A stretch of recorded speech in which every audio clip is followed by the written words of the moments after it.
subscribe to the channel right now, youtube.com/JFreshOfficial.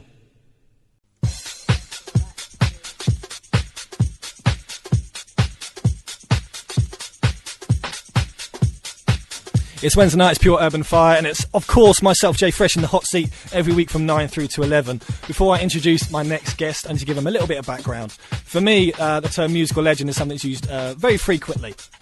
And to me, there are a couple of boxes you need to tick in order for, someone to sit in that group.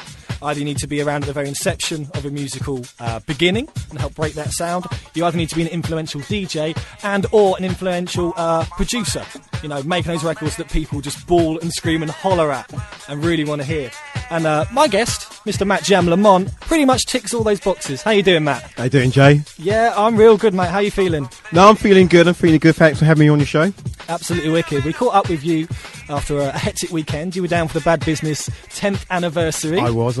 And we walked into the club pretty much halfway through your set and you were throwing down the UK funky. Yes, I just love Bournemouth, and when I come down here, I have to throw it down hard. And I must admit, when I walked in and I saw the crowd, and I knew they were up for a good party, so it was all good. Excellent. It was real good. Now, before we move forward, let's take it back a step.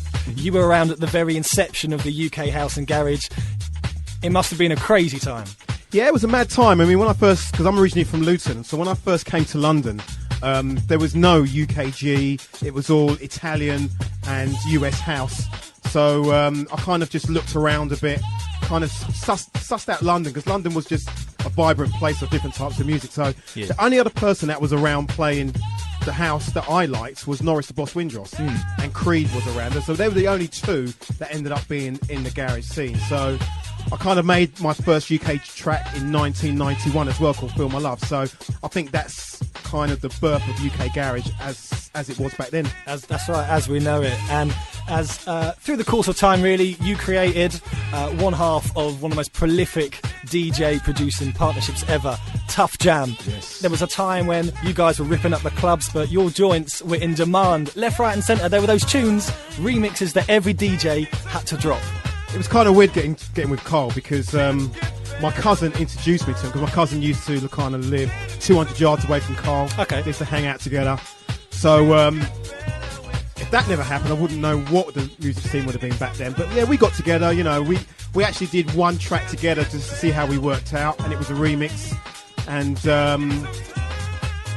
that was the birth of Tuff Jam. You went from there. And now as we fast forward to 2009, Tuff Jam partnership no more. You're now concentrating on a couple of solo projects, yes. Kings of Swing as well. Yes, that's right. You're going to give us a little bit of information about how that came around? God, Kings of Swing. Well, what happened was a young friend of mine called DJ Bacon introduced me to this young man. I know Bacon. I know you know Bacon. That's why I said a young friend of mine.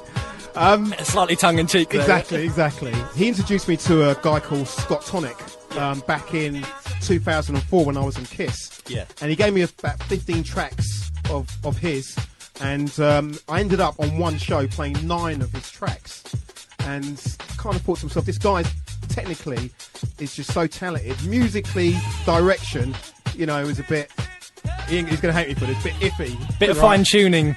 Exactly. So I just kind of took him under my wing, gave him loads of MP3s, loads of stuff, loads of vinyl, and just said, go listen to them, come back, and then let's try something. And we set up a name called Kings of Swing. Well, first of all, we set up a name called Movie Star, which I stole from the telephone network in Ibiza, which is Movista, and I put an R at the end and a gap in between movie and star. So we got Movie Star, then we set up our prominent name, Kings of Swing, and we got this other house, the UK funky, called Black House. I won't get into why I called it that. It was because somebody gave me an interview and said something, and then we did a track as a joke, and you took the ball and ran with it from there. Something like that, yeah. So we got 3 names, and at this moment in time, we went to America in April. I worked with a guy called David Anthony. Do you remember David Anthony? Buddha Will Make You Happy. Taking you Where Do We Go From Here? Yeah. He's now working with... Well, he did the Janet Jackson album. Okay. Control. And he's now working with the Pussycat Dolls, Beyonce. I don't want to name drop, but... Anymore? Big global names you're talking here. Exactly. So we went over to America in April and done 5-6 tracks with him. So at this moment in time, we're actually...